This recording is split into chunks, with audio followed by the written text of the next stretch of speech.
This podcast is brought to you by Most Valuable Podcasts, leading the league in podcasting entertainment.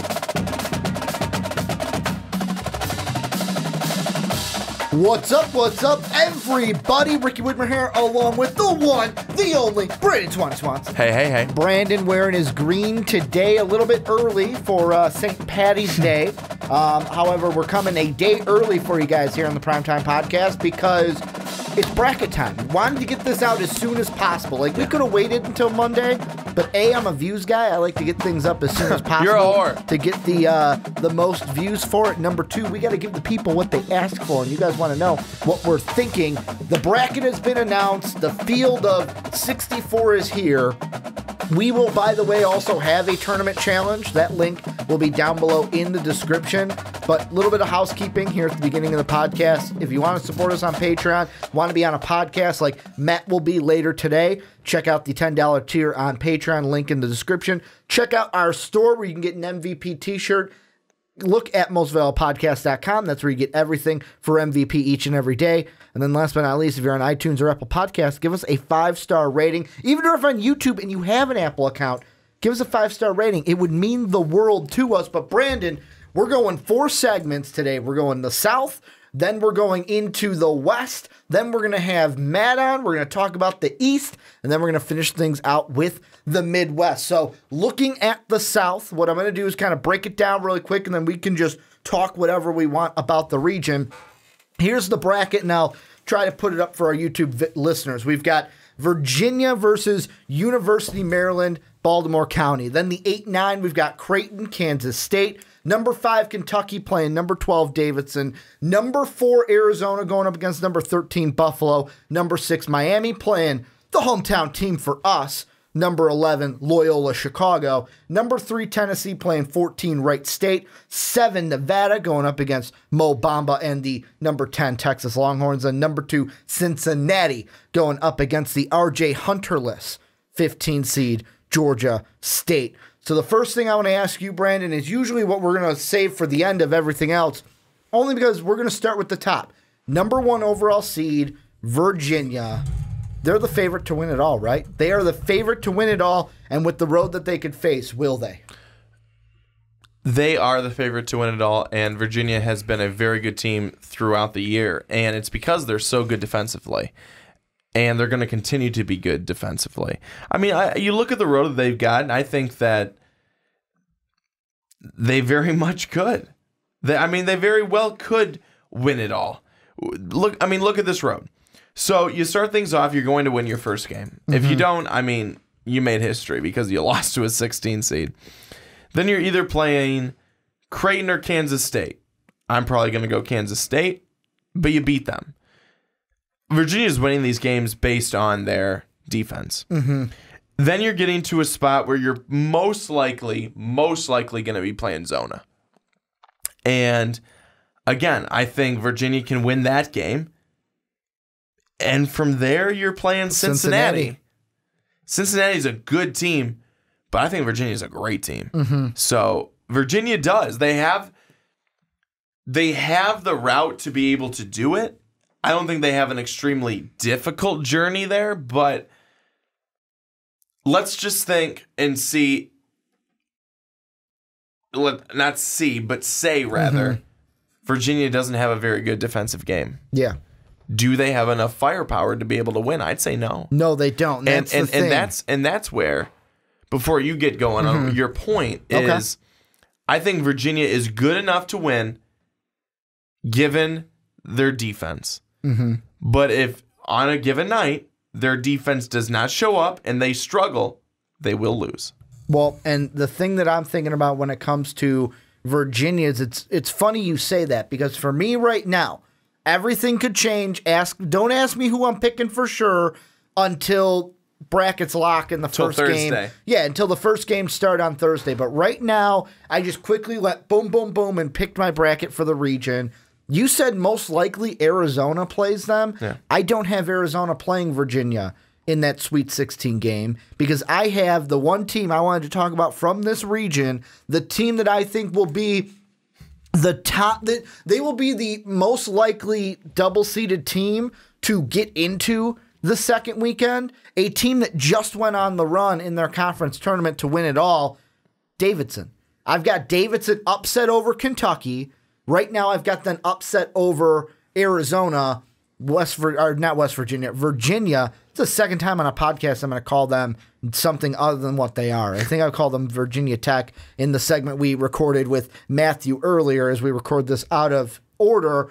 But this is a team that even if they play Virginia, if Virginia doesn't have a great defensive game, Davidson can beat them. They can knock down some shots and get past Virginia. I don't see that happening right now until I change it.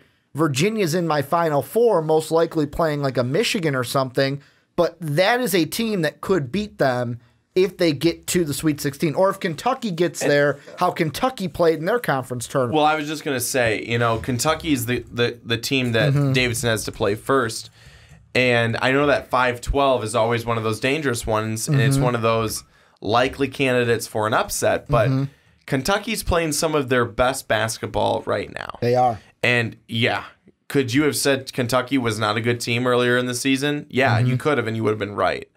But Kentucky is playing really well right now. They're hot. That's dangerous. I think Kentucky actually can win that first game, and I think they will. But still, you get a hot Kentucky team then, and you have Arizona most likely. But again, if Ayton does not have a good game and you hold him down, the other team can win. I mean, Buffalo could win that game. No, they could. I mean, legitimately, could they? Legitimately, any of these teams could win. I almost There's had a reason Buffalo they're winning here. that one. I almost had the Bulls winning that one. But if you're able to hold down DeAndre Ayton, you're most likely going to win because Arizona, I mean, outside of a couple other guys, they don't have a huge offensive explosion from anyone else. Like Ayton's usually their go-to guy, especially in terms of, not just in terms of scoring, but in terms of rebounds, in terms of just getting in the way, making plays.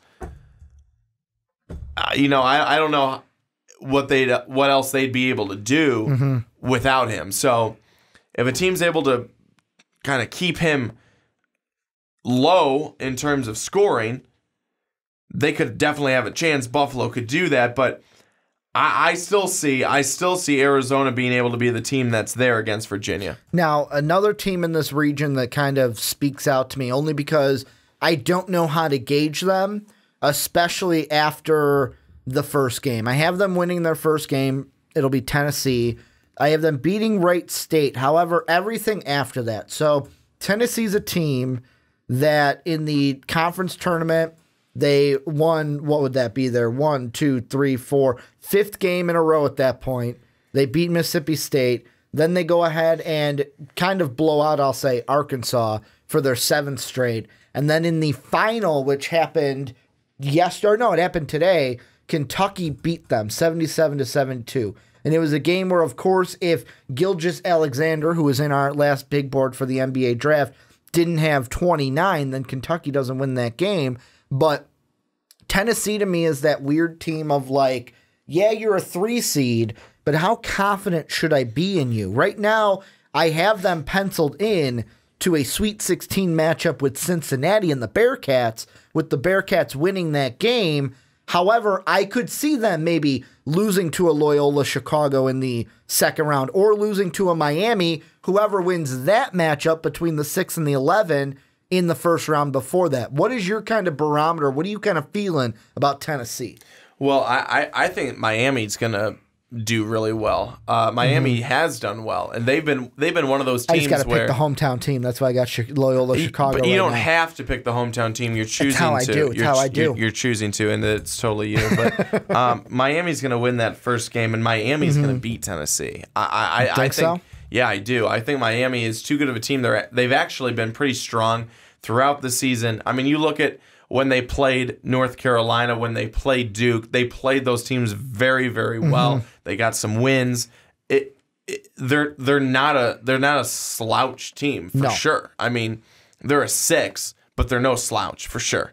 So watch out for Miami. I don't actually think. I think Tennessee has had themselves a nice season, but I don't think they're going to have themselves a elongated run here in the tournament. And let's be honest, with Miami, their last loss, because everyone's going to look at the conference tournament and kind of overanalyze the conference tournament in a lot of cases.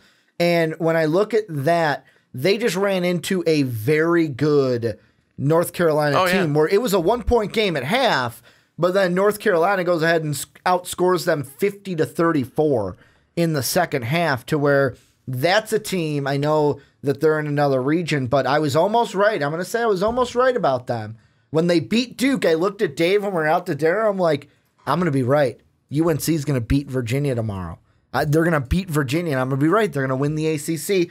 Now, they didn't. Virginia won that one, but I was almost right. They're going to be a team to watch in this tournament for sure. But, like, Miami, they could go on a run, especially what they have, where Loyola Chicago, I mean, you usually expect the 6 to beat the 11, but then also Tennessee, which I would say is a weaker 3. And then even, like, Cincinnati, I know they're a good team, but out of all the 2 seeds, I would say they're the, third weakest to me? And that's only because UNC and Duke are 2 seeds. Like, the only team that I might put below the Bearcats for weaker 2 seed is Purdue. Sorry, Matt. Purdue might be my weakest 2 seed right now, only because of their tournament history and usually what happens to Purdue. But they don't have to go up against the UNC or the Duke in order to reach that Elite 8 game, which could be, if they get there, an ACC Elite 8 with Virginia playing Miami. Yeah. Miami is a good team. Miami is a very Lonnie good Walker's team. So starting to feel it too. I don't think people can sleep on them. Again, they're a 6 seed, and people are going to say, well, hey, even if they do really well, they're going to be going up against Cincinnati. Cincinnati, for as good as they've been all season long, and they really have been, they are penetrable. Like, you can get through them. And Miami, with their defense, with how they play, they're a team that can do it. If it comes down to Cincinnati, Miami, I may have a tough time picking Cincinnati. Now, one of the last teams I want to mention and talk about before we just give general thoughts about any team we didn't hit is the one team that I know you, and correct me if I'm wrong, surprised that they're even in the tournament with number 10 seed in this region, Texas. What are your thoughts about Texas in the South region of the NCAA tournament? I actually said Texas when you asked me on a podcast a couple of weeks back, will Texas make it? I said yes, and they have. But they're weak. I mean, they're weak as a number 10. They're 19-14. They ended the season better than I thought they would. And they kind of sputtered. And did I think that they would make it? I said yes. Clearly, I did think they would make it, but that didn't mean that I thought that they'd be a strong team. I truly don't think that they're going to get past Nevada and win in that first game. I don't think they are, because Mo Bamba is great. But how about the other night? They're playing against Texas Tech. They're playing a really close game against Texas Tech. You know how many points Mo Bamba had in that game, right down to some of the final moments? 10. He had 10 flipping points. That's not enough. That's not enough to be able to beat a really good team. Well, and the thing that I think kind of mismatches with Texas is I look at the top 4 scorers for Nevada. They're all double digits. Listen to their heights, by the way. Caleb Martin, who's a forward, he's 6'7". Then you also have Jordan Caroline, Champaign kid from Illinois, 6'7". Then you also have Cody Martin. He's a forward, 6'7". And then you have Kendall Stevens, St. Charles, Illinois kid. He's a guard, 6'7". So they're all kind of sitting there right even at 6'7". I wonder if even having guards that are 6'7", if that will... I know Mo Bamba is taller than them, especially with the wingspan that he has, but I wonder if the overall size, because 6'7" is big. It is big for a guard, and especially someone who's handling the basketball. I know we have point forwards now in the NBA, but a guard being 6'7" is kind of big to me. Do you think that length at all, having 4 players who are 6'7", is going to give Texas trouble, especially in that first round game? Because that's what they got to do before they move on, is beat Nevada. Yeah, it's definitely going to give them trouble. I mean, I think on Texas, you've got Mo Bamba. I'm not trying to say that any of the other players aren't big enough, but Bamba is your guy. Bamba is your big dude. There's a reason why he's a top 10 pick right now, projected in the exactly. NBA. And you just said a guard at 6'7"? I don't think so. I mean, the fact that you've got a guy that's that big, he's your guard, that's incredible. I don't think Texas is getting past their first round game. They made it. That's very nice. It's good. It represents their conference. But I do not think they're getting past that first round. I don't think they have enough. And like I look at it, and the only players that Texas has that plays significant minutes that are above that 6'7", you have Osterkowski, who is 6'9", according to the roster. You've got Mo Bamba, who is 6'11", James Banks, who's a sophomore, 6'10", and then the only other guys besides that are Jericho Sims, who's a freshman, and Royce Ham Jr., 6'8", who's a freshman. So 2 freshmen, a sophomore, and then your major juniors are the only 5 players that they have above 6'7". Everyone else is between 6'1" and 6'6" on that team. Not a huge make or break, but when you've got a guy that's 6'7" going up against Roach the second, who he's only 6'4" on the stat sheet, that's something that I think will play into it, especially because of those bigger guards. Before we move on, any team you think in this region for the South that we didn't mention? I know we didn't talk about Arizona much. I know we didn't give much love to Cincinnati. Any team you think we should give love to before we move on into the West, I believe, is where we're going. I don't want to take too much time on them, but I do want to give love to Cincinnati. We do have the time, so go ahead. With them being a 2, and with them having a 30-4 record overall, they were a strong team throughout this season. I mean, honestly, I think that you really have to watch out for Cincinnati. They've got firepower. They can be beat, but they are a good team. They are a good team, and they've played well all season long. Well, and the thing that I have to double check on this, I believe they played today, and they were that team, I believe. I'm just double checking really quick. They're that team that they only won today by 1 point.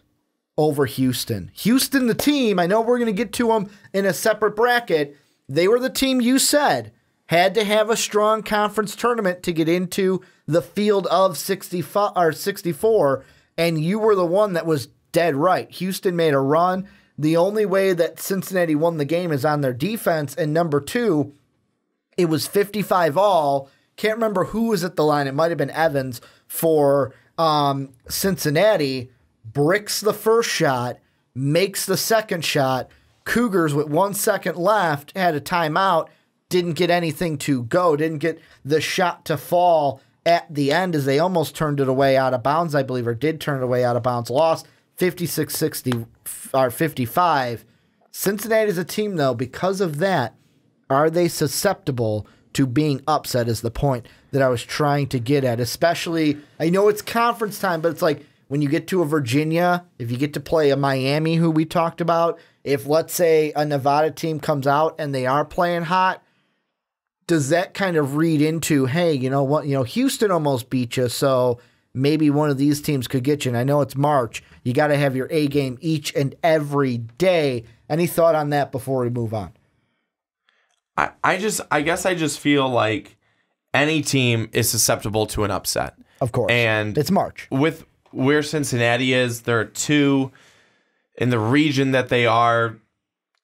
Yes, it could happen, but I do think that I think the Bearcats actually are poised for a pretty good run. Well, and this is where you guys come in. Let us know what you think of the South region down below in the comment section. Who's going to be your biggest upset? Who's the team you got coming out of this one?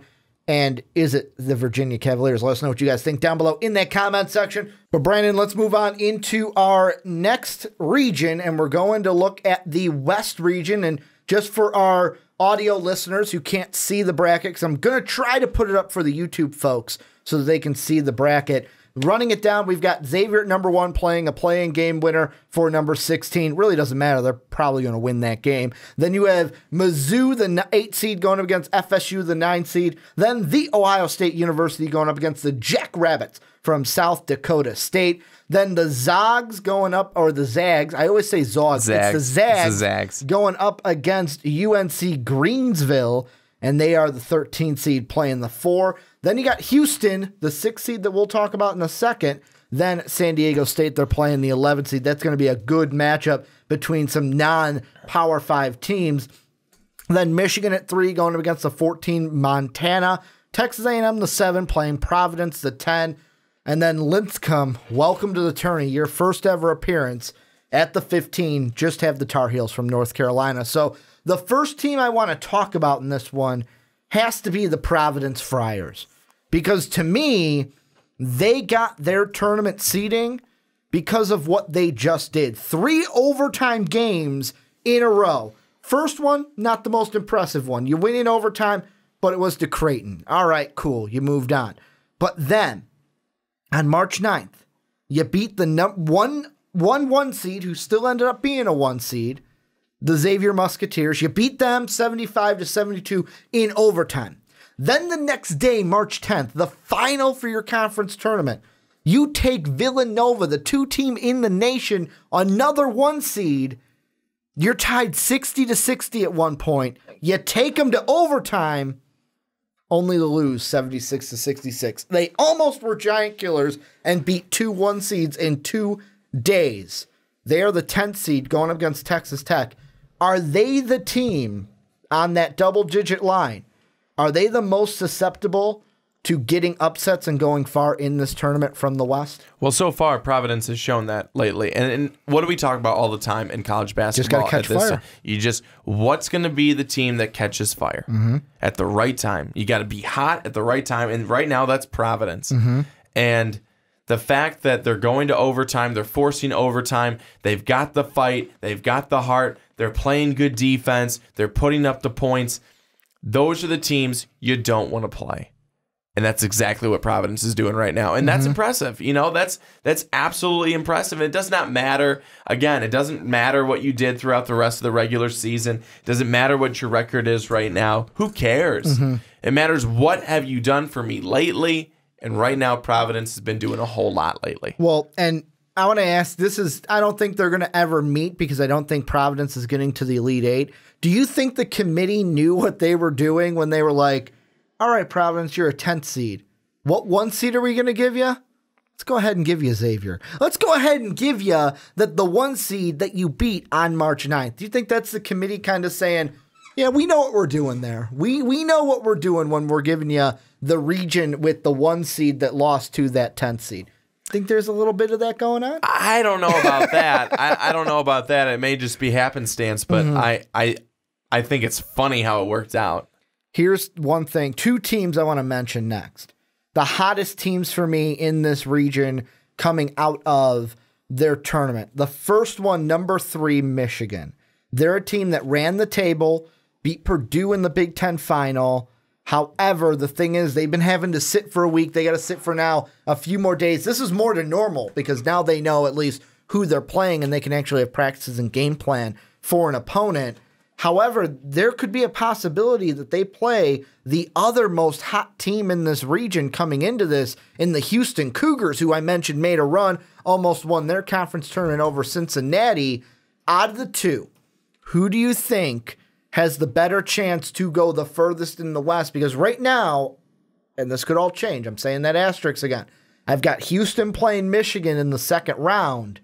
Michigan moves on. Michigan's going to my Final Four right now. That's how hot I think they are, right behind Muhammad Ali Abdul-Rahman. I think Michigan's really hot right now. I mean, they've been one of the hottest shooting teams for quite some time, and certainly from 3, and they're led by Abdul-Rahman. You got to watch out for Michigan because if you cannot stop them from 3, they will continue to bury you. They're a hot team. Remember Michigan last year? They were strong. They were pretty good. They had a nice little run in the tournament where they ultimately lost to who? Was it Louisville? Yeah. They are competitive when it comes tournament time. Those are the teams that you get scared of. The teams that have been here. The teams that have the experience. The teams that are comfortable once it gets to March Madness. You said last year's tournament? Is that what you said? I said last year's tournament, they did go on a run. They defeated Louisville in the second round, lost to Oregon. They beat Louisville, and then they lost to Oregon in the regional semifinal.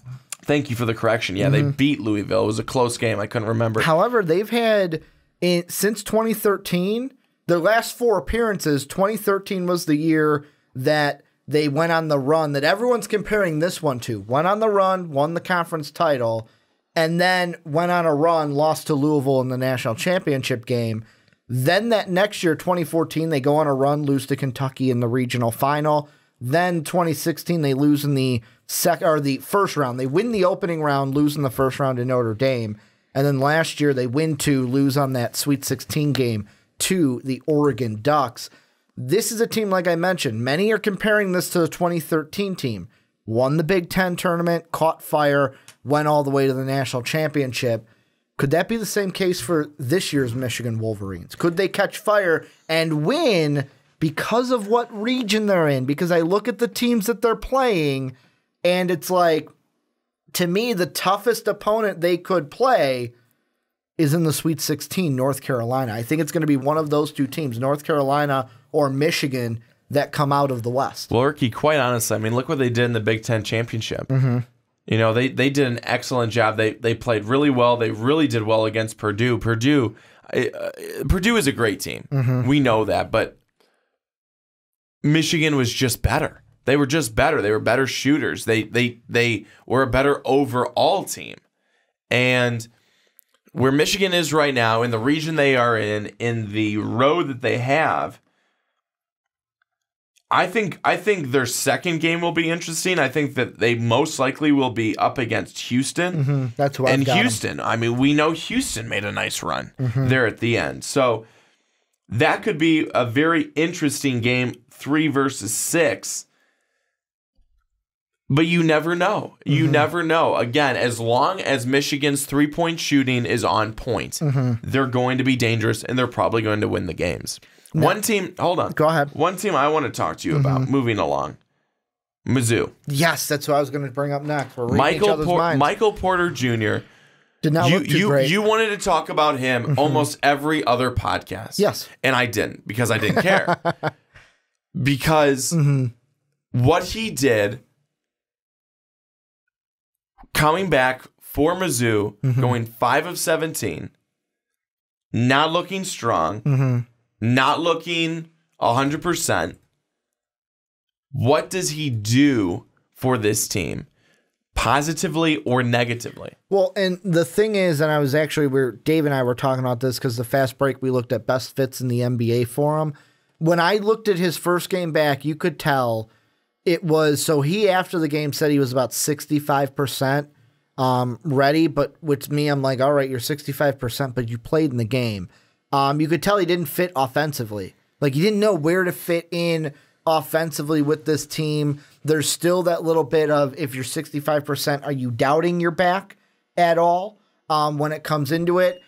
I'm interested to see how they play, because to me, out of the 8-9s, Florida State, to me, is giving Mizzou a little bit of, like, Mizzou's getting a little bit of a gift for me, because not only are they getting to me the weakest, maybe the weakest 9, with maybe Florida State, NC State take that cupcake, because at least they're not playing like, could you imagine Mizzou, Alabama, or Mizzou, Kansas State in that first round? Not good for Michael Porter Jr. Well, but then the 1 seed, you don't have to play Virginia, you don't have to play Villanova, you don't have to play Kansas. You get to play Xavier, who, yeah, they might have a chip on their shoulder from losing to Providence, but to me, Xavier's the weakest 1 seed. So to me, he just got to do enough, whether it's off the bench or not. He doesn't need to be the star, although we would like him to be. I think there's a good chance Mizzou gets some stuff going their way, and they go and play the Zags in the Sweet 16. No, they lose first game. You think so? Why? Yeah, I do, because I don't think Michael Porter Jr. is going to help them. Mm-hmm. I think he's going to hurt them. I think he's going to hurt them like he did in the last game. 5 of 17 from the floor. I understand that's his first game back, but for him to then say, I'm 65%, one of the things I said when we talked about him coming back, you want him to be 100 or close to 100%. Yeah. He's clearly not. That's going to hurt you. That's going to hurt you in the long run, and there's not going to be a long run for Mizzou because they're going to lose in the first game to Florida State. I don't care that they're not the strongest 9 seed. Missouri does not have enough. And 8-9s are flip of a coin. And I'll tell you what, Michael Porter Jr., right now, again, if he's not 100% healthy, if he's not there, he does more damage for his team than he does positive things. That's not good. To go out there and shoot 5 of 17 in a tournament game, most likely you're not helping your team. And that's why, to me, what's going to be interesting is now that, so the other flip side to that, because they lost that first conference tournament game, he didn't need to play all the way through. Could this maybe be a blessing for him to where, hey, you know what, if I'm at 65, what would my back feel like when I'm playing today, tomorrow, the next day, when it's back to back to back? Whereas he's had about, he'll have a week off basically until they play their next game, whether it's Thursday or Friday. So maybe that week off is going to help him. Maybe it helps the back kind of feel a little bit better to where instead of feeling like 65, he feels like 80, feels like 75 maybe. I'm not going to say he feels like 100 going into it, but the thing with Michael Porter Jr. is he's got to learn whether he's coming off the bench or not. How is he going to fit into this team? And that was the big reason why they didn't do well, and he didn't do well in that first game back, because you could tell he didn't know where to fit in. I'm expecting the coaching to help him and say, hey, you know what, this is how you're going to fit in coming off of the back injury. Don't feel like you have to do too much and carry us in that first game. Mizzou's a weird one for me because, like I said, I could see them going to the Sweet 16 at the best. However, I could see exactly what you said. I could see them losing that first game to Florida State and having a Xavier Seminole next round game. The one upset that I have right now that I want to ask you about what you think, the 5-12. I have another 12 beating a 5 as of right now. I've got the Jackrabbits from South Dakota State beating Ohio State because Ohio State, to me, yeah, they're a good team, but from what I've seen this year in the games, the bad games that I've seen from them that they lost, are they susceptible? And that's the thing during this time. Who is susceptible to an upset?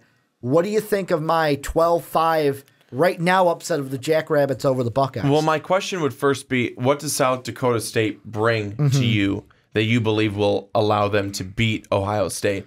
And my next thing, I'll let you answer that, but my next thing would be the fact that Penn State was able to beat Ohio State 3 times. If I'm South Dakota State, I take that blueprint and go, what did Penn State do? That we can do. Every time it worked. No, and for me, the big thing I look at, and for everything, there's so many, you could do pencils, you could do darts at this time of the year. One of the big things that jumps out to me is offensively, the Buckeyes are only averaging 75.8 points per game. The Jackrabbits, I know it's not the Big Ten, I know it's not the Pac-12, the Big 12, the ACC. They're averaging 84.9 points per game.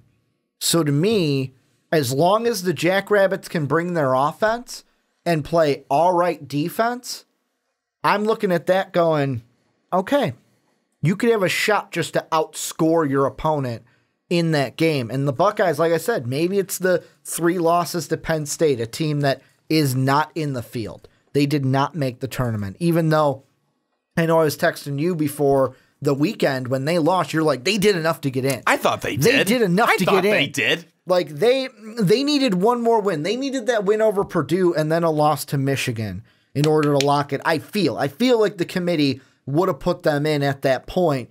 But I just look at this. Maybe it's just me. I love the 5-12s because let me look at the region we talked about with Matt. Because like I said, we're going, all right, I didn't pick that 5-12 because West Virginia's a pretty good team. But yeah, like this side of the bracket, the South that we just talked about, and then this one, Davidson and South Dakota State are those 12 seeds to watch because those are the ones that could upset a Ohio State team.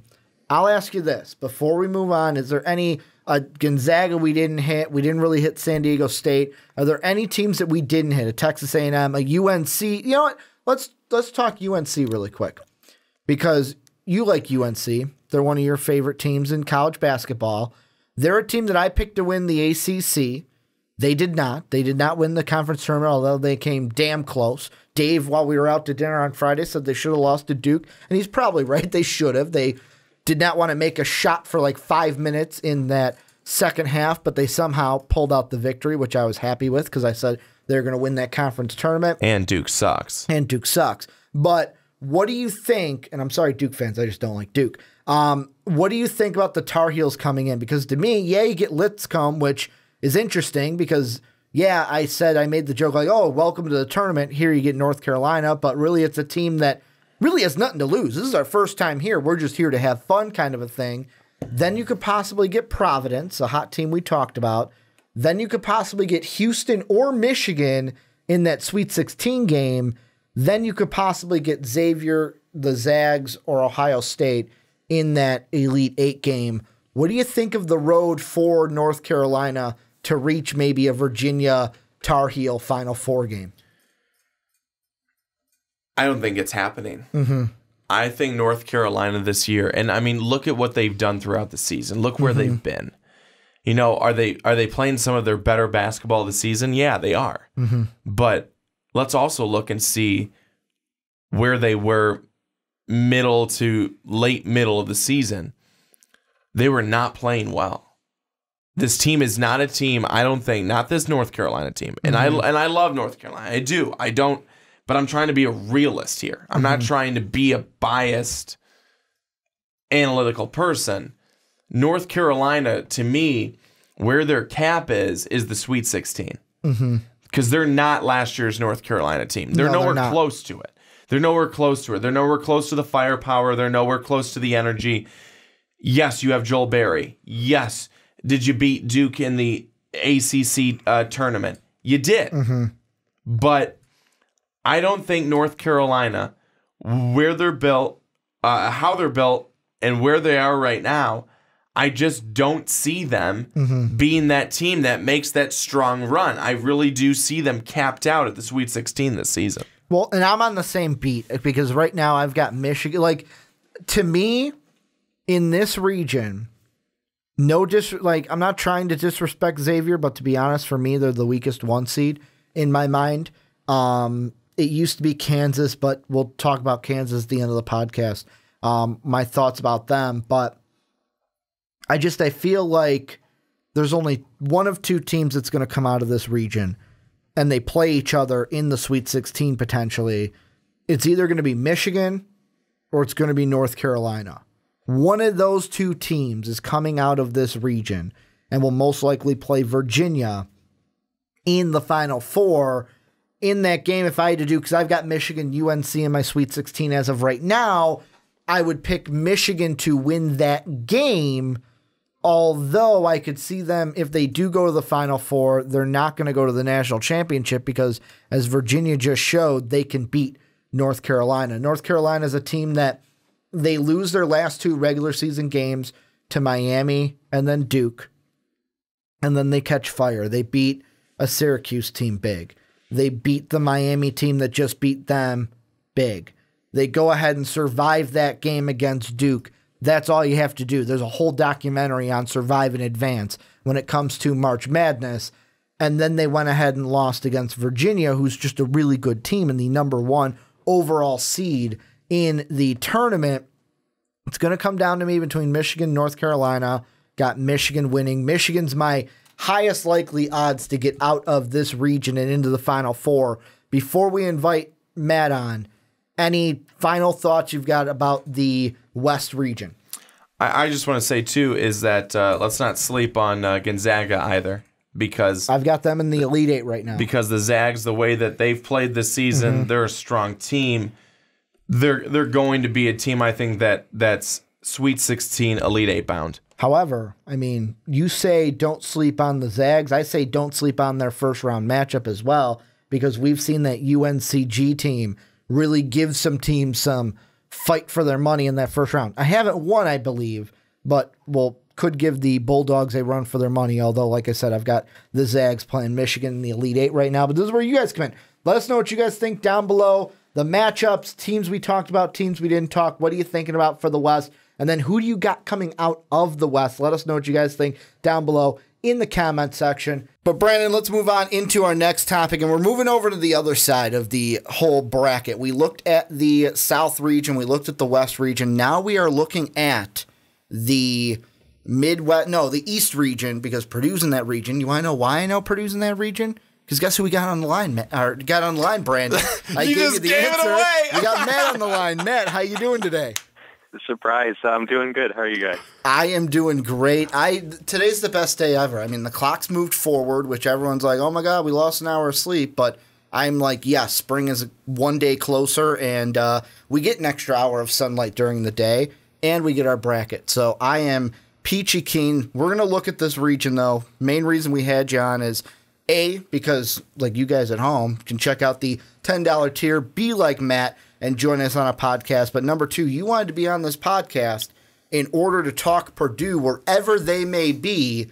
The bracket has it set up where Purdue is the 2nd seed in the East, going up against CS Fullerton in the first round. Matt, since you're a Purdue fan, I'm going to ask you first, what do you think of the seeding for Purdue? And then 2, what do you think about this first round matchup against number 15 CSU Fullerton?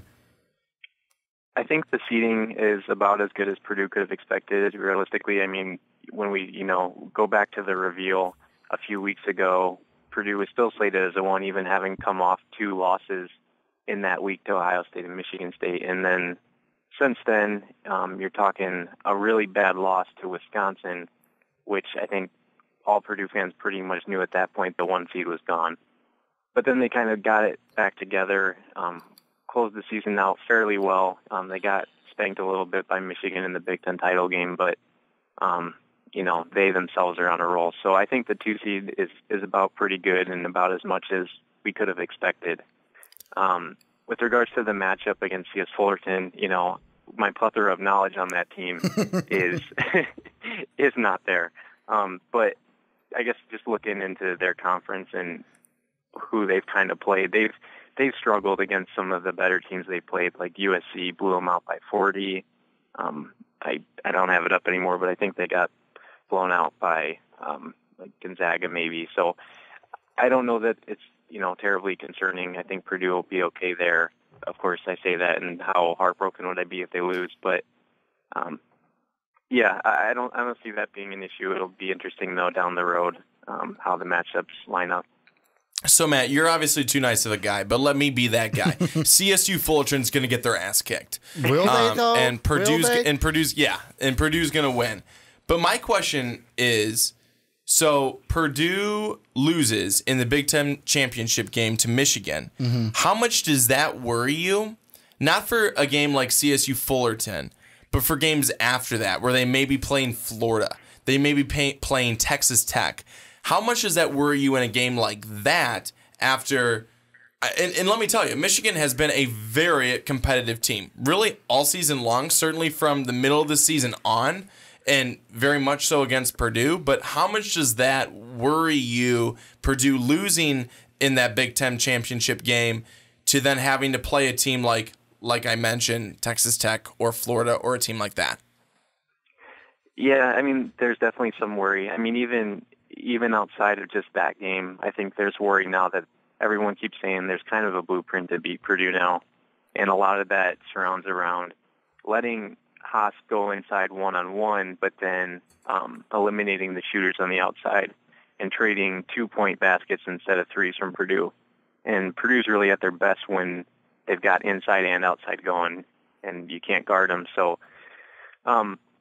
in regard to the specifics with Michigan, I mean, Michigan, to be honest, is a terrible matchup from Purdue. Just the fact that Wagner, the 5, can stretch the defense and shoot threes. Haas can't defend that, and they put Purdue in pick and rolls, and the defense was in scramble mode. So it's, to be honest, it kind of shocks me looking back that they were able to beat Michigan twice in the regular season, and fortunate to do so. But I think concerning definitely that if a team similar to Michigan that has 5 guys in the court that can stretch you out or can put you in pick and rolls, that's certainly going to, bring into light the weaknesses of Purdue. It'd just be a matter of, can they correct those? Can they fix those for the NCAA tournament? And can their offense still be on par? And Matt, I'm going to come back at you with another one. Isaac Haas, he has been just a force for Purdue for quite some time now. And not just this season, but for a number of years. But if a team is able to take him out of the game, how much is that going to affect Purdue where they may lose a game solely because a team was able to find a way to get rid of Isaac Haas from scoring during the game? Because, he's a huge force. You just kind of talked about it a little bit. Not only offensively, but defensively. And if they're able to take him away, does Purdue have enough outside of him to be able to make up for what he would not be bringing and be effective and win the game ultimately? I think so, and the reason why I'm going to go on a love session here is Carson Edwards. People coming into the season, I think Purdue knew that he was going to make a huge stride just because he played on a USA under-19 team, and then additionally Purdue themselves represented Team USA in the World University game. So even though he's a sophomore, he's essentially played as many games as most juniors between all that preparation. And then you see what he's done within the last month. He went off for 40 against Illinois, and on most games he's been getting 20 plus. So he's just so dynamic, and he really, it's crazy because he's the sophomore on the team. The 4 other senior starters, he's kind of the one that's going to make them tick. He's the dynamic guard they haven't had in the NCAA tournament that, most teams that make a deep run, they do have. So I think a lot's going to ride on him and just how much he can kind of take over a game and how much attention he needs, and that'll open up other guys. And you had to throw in there the game against Illinois, didn't you? You had to just give that little dig, man. It was probably a game where it's on there, and Matt's I gotta mention it because of Ricky. Just got to get that one dig that they're not in the tournament. But the thing with Purdue, before we move on to, because I want to look at other teams that they could play and look at the other matchups. The thing with the Big Ten overall, and we've probably mentioned this to this point already in the podcast, both Brandon and I, but to me, the 2 seeding for Purdue is a main cause of when the Big Ten tournament was. With the Big Ten tournament being a week before everyone else, usually it's today. So, you could go flip side and say, well, you know what? The tournament actually would have hurt them then if the conference final was today, because they would have lost to Michigan today if we're assuming the same final went hold. But also at Purdue, the thing that I'll look at in most of the Big Ten teams is how are they going to come out with having a week off, now having another almost half a week off before Purdue. They're going to play on Friday for their first game. They have an 11:40 a.m. tip Central Time in Detroit, Michigan, which would be about 12:40 local time there. Let's look at the next matchup that they could play out of the 2 teams that they could play in that second round. You got 7 seed Arkansas, 10 Butler. This is, and I know Brandon was joking at you before we started recording, this is a matchup where if you're a Purdue fan, I don't know which team you want. Do you want a team like Butler, who's the 10, that's a kind of an in-state thing going on there, but also it's one of those games like Brandon said to you, Matt, before we recorded, it's a game that, Purdue's supposed to win it, so I guess they'll lose it. Or do you want a team like Arkansas, who has a guy like we've talked about on the NBA side with Daniel Gafford, who could go one-on-one with Haas down low? For me, I'd pick Butler if I'm a Purdue fan, but really I'm not confident in either of those teams coming out of that matchup to play me. What are you thinking about that 7-10 matchup, Matt? Yeah, I think so. Purdue actually played Butler on a neutral court earlier this year, and to be honest, they they handled business pretty well. I think they beat them by 15 or so. So, you say that and you think, okay, why wouldn't we want Butler? Mm-hmm.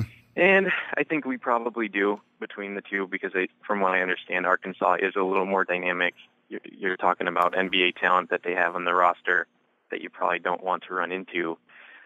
Butler just scares me just because they've had those runs where no one thinks they're going to do anything, and somehow they're making back-to-back national championships.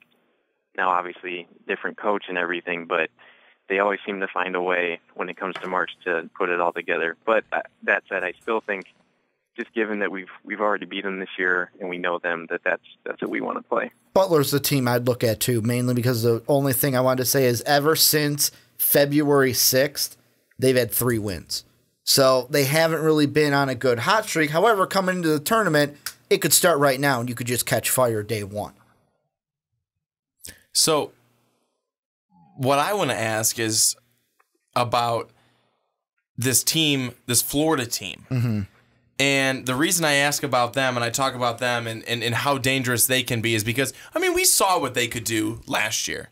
And Florida is good. Florida is one of those teams. They get to the tournament. Mm-hmm. They're a tournament team. Well, and they're going to play one of the play-in winners between the Bonnies and L.A. Which I know that is not – I don't think that's going to be an easy game for them. No. But I still am going to – I'm going to give it to Florida, most likely, unless I change my mind in my bracket later on. But that's the only thing I hate doing this day of. I know. I like this team. I know. This team. And Ricky, oh my gosh. UCLA, Ricky is a flavor of the day kind of guy. So ask me Thursday when they lost. I'm going to say Thursday. Ask me Thursday right before the game. He can change his mind one more time. But I can't. The bracket's locked. I'm gonna say right before it locks up. I'm going to say Florida's going to win that. I'm going to say Texas Tech's going to win their game. Florida, they're dangerous. Texas Tech, they're a team that's been really good all season long. Texas Tech playing FS Austin. Purdue, let's say everything goes really well for them. They beat CSU Fullerton. We all know that's going to happen. If it doesn't, I'll eat my words on this freaking show right then and there. But I say they beat Arkansas or Butler, whoever that is, probably Butler. But Florida or Texas Tech, Matt, which one of those teams scares you the most and why? All the above. Everything you just said, that's why. Because it's March and it's Purdue. And they suck at that time. And I'm being honest with you, man. I'm not trying to dig on your team, but Purdue gets to a point and they get in their own brains and they screw themselves over. You're absolutely right. They haven't made a Final Four since 1980, which... it's crazy for all the credit Gene Cady gets. He never even led them to a Final Four. But that's what I think worries every Purdue fan is this is the year, right? The pieces are in place, but there's that doubt knowing what's happened over the last few years. But that said, I think I'd rather play an inconsistent Florida team. At least inconsistent throughout this year. They obviously, like you spoke to last year, they went on a run, got to the Elite Eight, I think. But Texas Tech scares me just because they were at the top of a really good conference, and then kind of a weird reason, but their coach is Chris Beard, who sure enough was the Arkansas Little Rock coach that beat Purdue. How about it? Yeah, 2 or 3 years ago, so I don't need that creeping back into my mind. But yeah, I think Florida for that reason, just because they've been inconsistent. I know they're talented, but it's Sweet 16, right? You can't keep avoiding talented teams, so you got to take something. So well, and that's what I think about this region as a whole is like Texas Tech, SF Austin. Upsets can happen, I know that, but I like Texas Tech to win that one. I'll be honest, right now I look at it, my mind could change on Tuesday only because UCLA could win that game. But I see the Bonnies from St. Bonaventure beating the Bruins and then making a run. If the Bonnies play Florida, that's one of my upsets, is picking St. Bonaventure. Then you don't have to worry about Florida. But then I look at the top of the bracket, this region for Purdue, you look at it and it's not the strongest top teams, but you look at all of them and you go, I could see us losing to each one.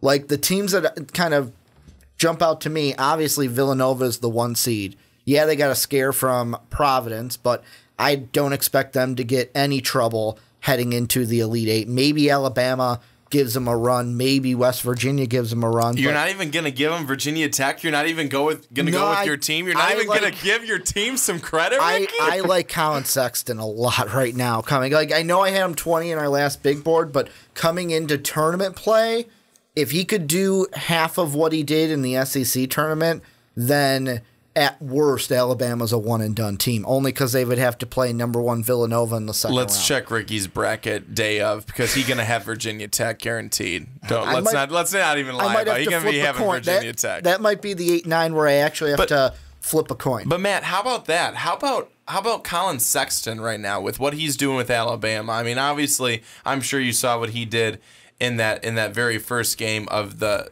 SEC tournament. He wins the game for him on a final shot. The next game they go out and they whoop ass on Auburn.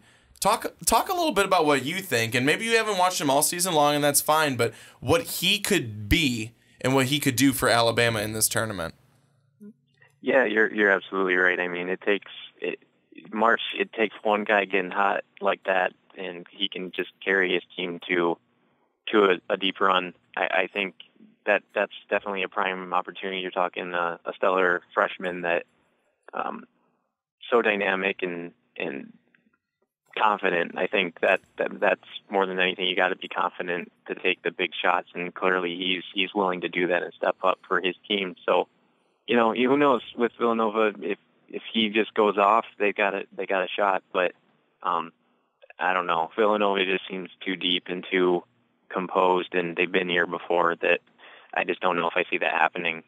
Well, and I mean, for me, out of this entire region, the one team that I kind of gravitate to, I'll say a little bit, is the Wichita State game. And that's the reason I say that is Wichita's a team where smaller school, but they've always been there. And they're a team that they got mad because when they were undefeated, had to play that Kentucky team and lost to that Kentucky team. But this is a Wichita team that of recently lost in their tournament to the team that Brandon said had to make a run and almost won their conference tournament in the Houston Cougars that are in the field. But they're a team that lost at Cincinnati recently, lost to Houston, like I said. They get a 13 Marshall. They're the team that, to me, is the most interesting high seed in this entire bracket, because they're a team to me could either make a run, beat a West Virginia, beat a Villanova possibly, beat a Purdue if that's the matchup in the Elite Eight, or they could be a team that loses to Marshall and then they're done in day one. Matt, what do you think about Wichita State? And do you think, Purdue fan and you, do you think we could see a Wichita State Purdue Elite Eight? I think it's possible. I mean, I think there's a reason they were even top 5 entering the season, despite, them being in kind of a smaller conference. I think they have talent and returning talent that has been a part of NCAA tournaments. So, and Craig Marshall, obviously, he's been here before. He's been down this road. And I think they, like you said, they have the potential to go far. They have the potential to get beat right away.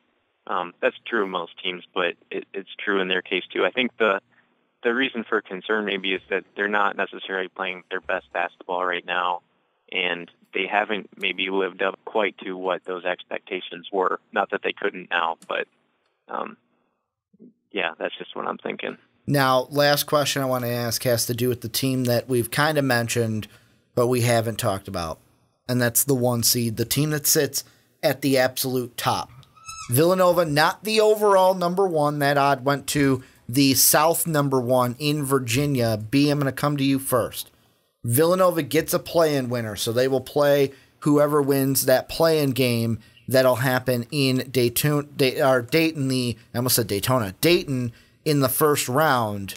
How confident are you, and I'm going to ask you this on every segment, how confident are you that in this 1 seed to go all the way and reach the Final Four through their bracket? Who's Villanova's coach?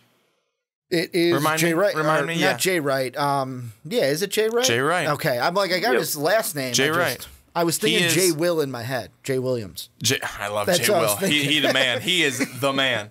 I mean, how many half-court shots he made this season on game day. But Jay Wright, he is one outstanding coach. And I truly mean that. Read up on any stories. And Matt, I don't know, maybe you may have, maybe you have not. But if you haven't, you definitely have to. Read up on the stories about this guy. Read up on the stories about what he has done, how he's changed this program at Villanova to be the way that they are right now. This guy is not only a fantastic guy, but he is one of the best coaches, truly, in all of college basketball. Everyone looks at the Krzyzewskis and the Roy Williams and everything like that, but people need to also include Jay Wright in that conversation because he's extremely smart and he knows what he's doing. Villanova has a very good chance to be a Final Four team. They really do because they're so well coached. Jalen Brunson, he's one of the best players. He's one of the Illinois best players kid. He's an in Illinois all kid. of college basketball. I mean, people talk about Wooden Award winners, and everyone wants to put what's his name? We love him, Trae Young. Everyone wants to put Trae Young in there. He should be a candidate for sure, but look at Brunson. Look at what he's done all season long. Don't look at just what he did at the beginning. Don't look at what he just did in the end. Look at what he's done all season long. This Villanova team, right now, every year that they're in the tournament, they're a dangerous team. They're Elite Eight bound for sure. They definitely have a chance at the Final Four and beyond, depending on what their matchup is, what happens. I mean, like Matt said, there's always going to be teams that are hot, players that are hot at the right time, and they're going to do well for their teams and stuff like that. And if, a lot of times you have the number one seed and a team goes up against them and knocks them off. But Villanova, because they have such a great coach, Brunson, such a great player and a leader on that team, they could go as far as both of them can take them. And I think that's very far. Well, and Jalen Brunson is the one that I wanted to mention really before Matt comes in, because I remember when he came out of high school, I was for sure. I'm like, okay, Stevenson guy, he's the guy. He's gonna pick Illinois. He's gonna pick the Illini and home team, our state, our team. That's what it's gonna be. Well, he picked a winner in Villanova, and I mean, good for him because he's in the tournament. He's gonna be the one to make this it's a team effort, but he's gonna be, to me, the driving force for this team if they want to win and if they want to go to the Final Four. What do you think, Matt, about Villanova to close everything out for this segment? I think they're darn good, and I think Brunson gets, well, you're saying he doesn't even maybe get the love he deserves because he's so good, but I think the guy that kind of falls in the cracks too is, and I don't know how you pronounce his first name, I think it's Mikal Bridges, but oh my goodness, he's probably just as good, but just kind of, the second in command there, so he doesn't get the attention. So you've got two stud NBA guys leading that team. I think, and they're deep. I mean, it's not just them; it's all those guys. They've been here now. They've been through it. They seem so composed at the end of tight games that other teams don't necessarily have. That I think that's going to carry them through more than anything. They impress me for sure, and I see them going pretty far.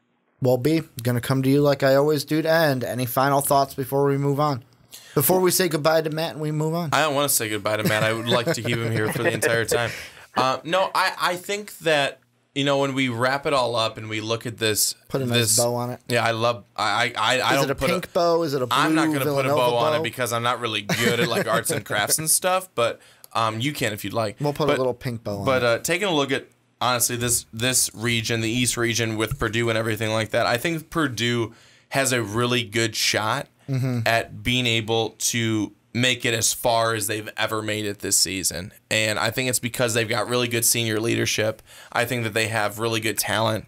They obviously have good coaching. I mean, Matt Painter is really good. I know people have dogged him because, Matt Painter can only take them so far, blah, blah, blah. I mean, I understand I get where the critics are coming from, but I also know that Purdue's better than what they've done. So they could really do a whole lot this season. But when you look at everything else, too, I think you've got really good talent throughout this region with Purdue, with Texas Tech, with Florida, because they are. I mean, as Matt said, they're one of those inconsistent teams, but as cold as they could be, they're as just as hot on the other side. They could be. Wichita State, they're very talented. Alabama, they could light fire. Villanova, of course.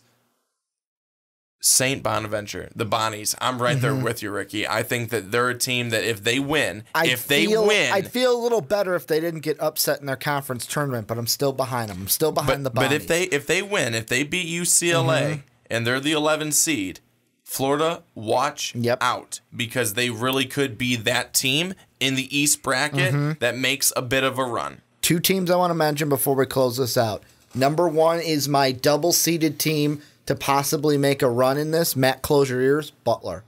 I know I talked about them not having a good thing, but if they can beat Arkansas, then get a second-round win over Purdue, that could be enough to kind of jumpstart them a little bit and make them go through a run. They're going to be my double-seeded team to watch. My non-top 4 team to watch, Press Virginia. They're a team that going up against the Racers from Murray State in round 1, but then if they can beat to me, a weaker top 4 team of a bracket in Wichita State, they to me could be the best challenge Villanova has all the way. Sorry for knocking Purdue in this, but all the way until that Final Four game because of the type of defense that they play. So they're a team for me to watch. But this is where you guys come in and let us know what you think down below in that comment section. But Brandon, let's move on into our final bracket, the final region. We got the Midwest region, and just for our audio listeners who don't have the bracket in front of them, I'm going to read off all the matchups. Starting at the top, number 1, Kansas playing 16-seeded Penn. Congratulations, you won the Ivy League. Here's a number 1 seed. Then you have the 8-seeded Seton Hall Pirates going up against NC State, the 9 seed. The 5-seeded Clemson going up against 12th-seeded New Mexico State. 4th-seeded Auburn going up against 13th-seeded Charleston. TCU at 6 playing the play-in winner between ASU and Syracuse. Then at 3, Michigan State playing the 14 Bucknell Bison. And then Rhode Island at 7 playing 10 Oklahoma. And number 2 Duke probably going to get upset against number 15 Iona. You would love it. You would love it. I want you to pick a number. I've got 2 things I want to start off with. I'm going to let you pick which one we start with. Door number 1 or door number 2? 2. Door number 2. Looking at ESPN, before we started the segment, Jay Billis has the Michigan State Spartans, I believe, going all the way. Do you agree or disagree with that after looking at the Midwest? I'll ask you this, not all the way, but would you put your money on Michigan State to be the team coming out of the Midwest? Yeah. Why? Well, I think that Michigan State is the team that's playing probably some of the best basketball right now. Quite honestly, even though people will say, Brandon, they did not win the Big Ten championship, they did not win the Big Ten tournament. That's okay. Michigan State is a very strong team right now, and truly, the way that things look for them, I would like to think they beat Bucknell. They move on. They're going to probably play, I'm going to say Syracuse. You beat Syracuse. You move on. You play Duke, and that's a good rematch. That's a good rematch. Or they play Oklahoma. No. They could play Oklahoma. Ricky, Oklahoma, and I'd like to talk to you about that. Could. So Michigan State plays Duke. Good rematch. They beat Duke, and most likely they're playing Kansas. And Kansas... Unless Auburn in that backcourt light it on fire. Which they could, but they look so poor against Alabama. They look so poor against them. Alabama played a really good game, but then you got Kansas. And Kansas, yes. Do they have some really good players? Devontae Graham has been great, averaging over 17 points per game. Svi Mikhailuk, he's been good. He's good from 3, but they're so inconsistent. Kansas has been such an inconsistent team, and I know that they won their championship game, the Big 12 championship game, but barely. Michigan, but they still won it. Yeah, they won it in the end. But Michigan State, if you do a head-to-head, Michigan State and Kansas, I've got to go Michigan State. I think they've got more firepower. I think they have better guards overall. I think that they have a better defense. I think things are going to would be better for Michigan State playing Kansas than anybody else. For me, when it comes to Michigan State, the toughest matchups they will have is the second weekend. First weekend, Bucknell is the only one in the first weekend that I think will give them a scare. And the only way they give them a scare is if we see the Michigan State team that lost to, they're the ones that lost to Mid-Tennessee State. That's the only way we see Michigan lose in the first round is if they have a game like that against Bucknell, which I don't see happening. I have Michigan going all the way to the Elite Eight, probably the Final Four, only because right now, and this to me is the reason why I saved this one for last, is this is my hardest region to pick. My hardest one, because Clemson, I could see them being upset by New Mexico State, but I don't have it. Yeah. Auburn, I could see them losing to Charleston, even though I don't have it. Not yet. I could see, that could change. That could be one that changes. I could see the Oklahoma-Rhode Island game. That one's interesting to me because although I think Oklahoma beats Rhode Island, you do. Right now, I've got Oklahoma to the Sweet 16 now. I've got to stop you. I've got to stop you right now. How? How in God's name do you have Oklahoma, the shitty way they've played, the whole second half of the season, how do you have them beating Rhode Island? I think Trae Young can turn it on for one game. I think that he can turn it on to beat Rhode Island. At the worst, they're a one and done. They win the first one, lose to Duke in the second. However, if Iona wins, then it becomes a whole new ball game. They can get to the Sweet 16. And then the one thing I'm hoping for is that they beat Duke. Like, could you imagine everyone that's been talking up Duke, everyone's been talking up Marvin Bagley, if Trae Young and the Oklahoma Sooners come out and beat Duke, what kind of an upset that would be, especially a 10 seed for Oklahoma? Not saying they're going to win it all. They'll probably be a one and doneer. But this is the region where I just don't know what to pick because the Clemsons, the Auburns, the Oklahomas, they have the talent. At their best, they have the talent to compete. But will they? Will they be susceptible to an upset? And Oklahoma's the only one that's not that susceptible to an upset because they're the 10, Rhode Island's the 7. But the second question I was going to ask you, and we kind of already hit it though, that's why I'm throwing it out there, was Kansas. Because after the Big 12 championship game where Kansas beat West Virginia, Jay Williams had his phone out and he was going to, forgetting his name. I want to say Digger Phelps, but it's not Digger Phelps, it's Seth Greenberg. He had his phone out and he's like, I want to document this, Reese, first. Hey, Seth, when are you going to stop betting against Kansas? When are you going to stop? Do it, because earlier in the year, they had a little thing where they said Kansas or the field. Jay Will took Kansas. Greenberg took the field. Is Kansas a team? Could they make a run to the Final Four? Of course they could. They're a 1 seed, but could they lose to an Auburn in the Sweet 16? Lose to a Michigan State? Hell, what if they come out in the second round and like an NC State plays well on them? Could this be a team that maybe loses before even getting to that Elite Eight game? They could be, and it's because they've had that inconsistency. Again, this is not the Kansas team that we've seen in the last couple of seasons. This isn't the Kansas team that you're like, lock them. Lock them for the Final Four. They're going to be there. No, that's not them. They're inconsistent. They're inconsistent. Again, I don't care that they won the Big 12 championship game. That does not matter. They've still been inconsistent throughout most of the season. I want to go to something really quickly here with you. Okay. In Oklahoma didn't do squat diddly in the Big 12 championship. I believe you're looking for in the Big 12 Jim tournament. Mora, they didn't do diddly poo. They didn't. They did diddly poo. They're lucky to be in the tournament. Thank goodness for the hot start and for how they played in the middle of the season. That's how they got here. You'd put Penn State in over them. Yeah, I would. I would put Penn State in over them. Penn State played better down the stretch, and they did better in their tournament than Oklahoma did. Oklahoma lately has been non-competitive. Trae Young has been, and it has not been good for them. They, in my mind, they don't get out of the first round. They do not get out of the first round.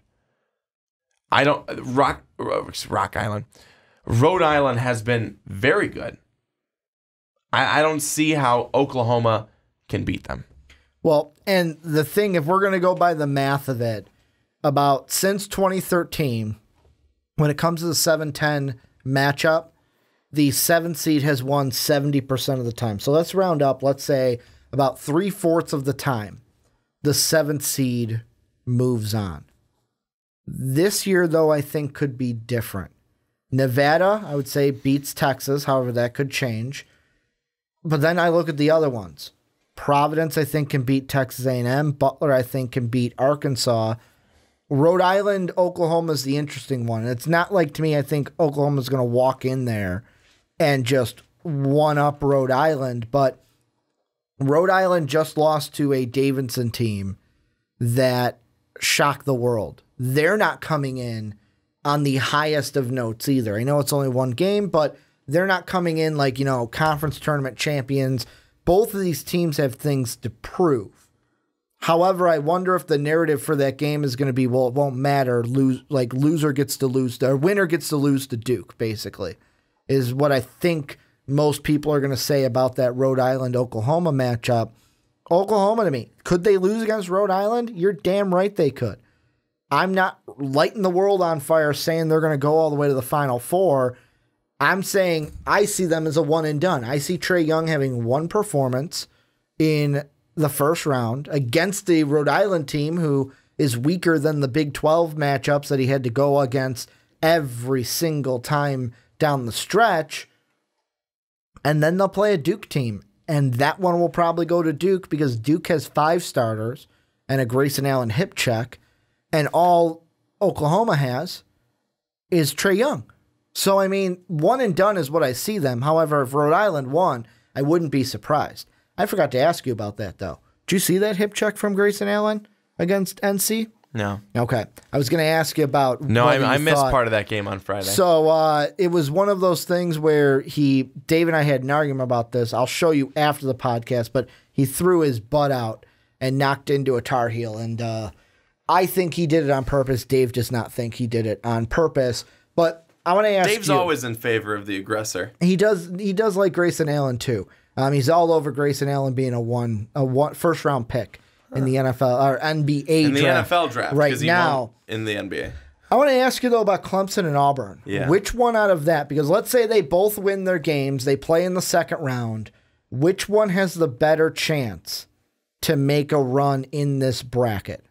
Auburn or Clemson? I think it's got to be Clemson. I think it's got to be Clemson because Clemson's coming from the tougher conference. The ACC is just tougher than the SEC. I mean, the SEC is just Kentucky, right?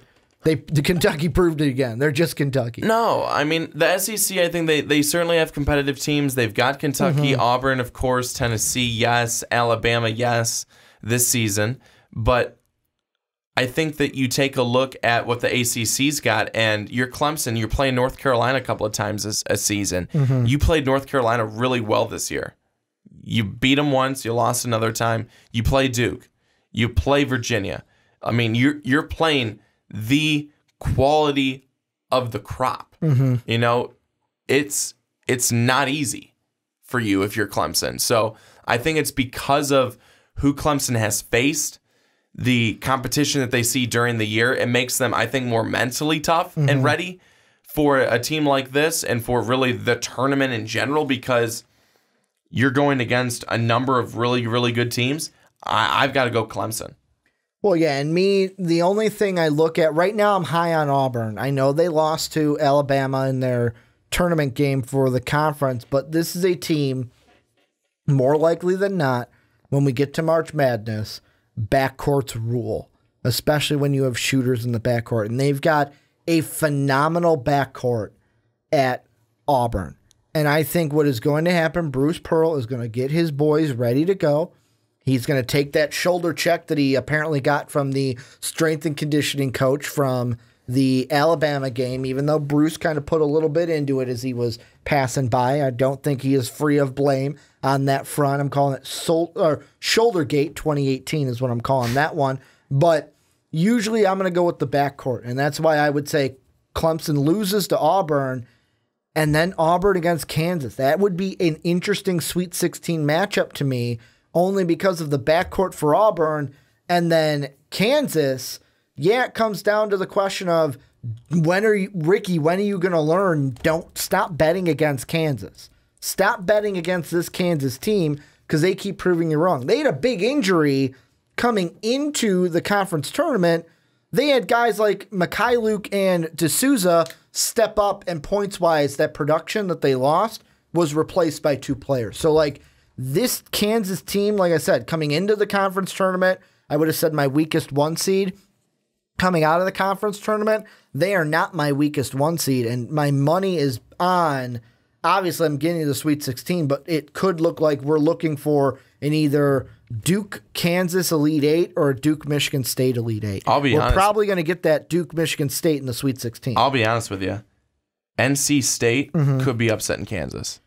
I have NC State beating Seton NC Hall. State could be upsetting Kansas. Are you going to be bold enough to make that pick, though? I don't know. I'll see if I have balls that day or not. But right now, would you? Not locked in, penciled in. Right now, Brandon's I would do it. Yeah, because I can change it at any point. No, but right now Thursday.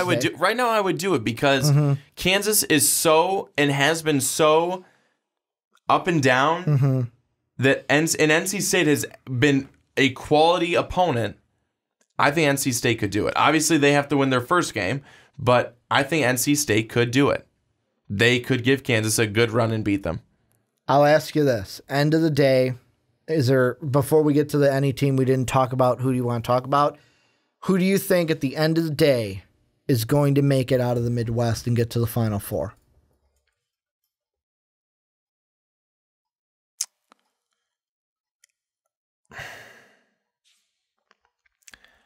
I'm going to go with Michigan State. I'm going to say it's going to be Michigan State that does it. I don't think Duke, and I know that the Duke fans will say, Brandon, you're wrong, but I don't think Duke has a deep enough bench. I don't think Kansas has enough either on the bench. Their starters are great. I mean, Mikhailuk, Graham, Azubuike. I mean, I think they're all great. But I don't think they have enough after that. And I don't think they have enough consistency. Michigan State, I think, is the team that's going to do it. They seem to, for the most part, outside of a run-in against a buzzsaw with Mid-Tennessee, they really have a good run in the tournament for the most part. And I know people will say, again, yeah, Duke and Kansas do as well, but Michigan State is, for me, they're going to be the team that comes out of the Midwest. Well, and the thing I really want to look at really quick, because it could actually, no, it does not play out that way. It almost did, but it did not. So the thing I was looking at is, so the last two, since Grayson Allen was a freshman, he was a freshman in 2015. That was the year they won the national championship over Wisconsin. That national championship game was basically Grayson Allen's coming out party, and then we never heard the end of Grayson Allen. Ever since, it was 2-1 in 2016, his sophomore year. They lose to Oregon in the regional final, so a regional semifinal, which would have been the Sweet 16. Last year, they lose to the Final Four runner-up. They lost to the Gonzaga in South Carolina. Oregon, I thought that they went to the Final Four the year they beat Duke. They did not. They lost to Oklahoma the game after. It was last year they went to the Final Four, losing to North Carolina. The thing that I think is going to hurt Duke in the end is exactly what hurt them against NC in their last game, is Grayson Allen. And I know that everyone's like, oh, it's not going to come down to one player. But to me, Grayson Allen's greatest positive is also his greatest negative. It's his emotions. Yeah. He can play with emotion, light it on fire like both you and I saw him do against, what was it? That was against Michigan State at the UC. Yeah, that's right, because Kansas then played Kentucky.